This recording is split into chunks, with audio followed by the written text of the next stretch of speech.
You ask Tiger to solve. This deals with linear equations with one unknown. The final result is x equals -2. Let's solve it step by step. Simplify the expression.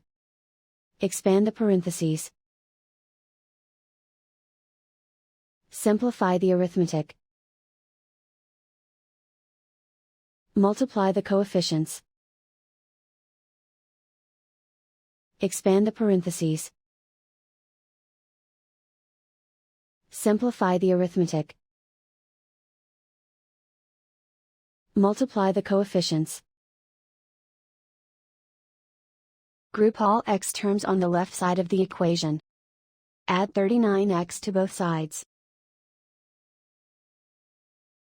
Group like terms.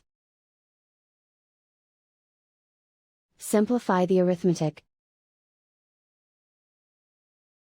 Group like terms. Simplify the arithmetic.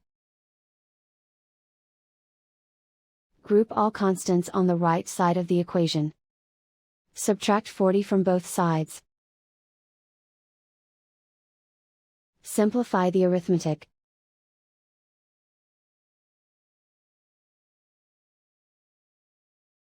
Isolate the x. Divide both sides by 7.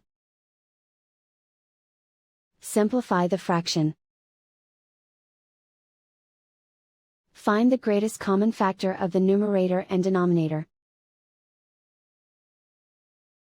Factor out and cancel the greatest common factor. And so the final result is x equals -2.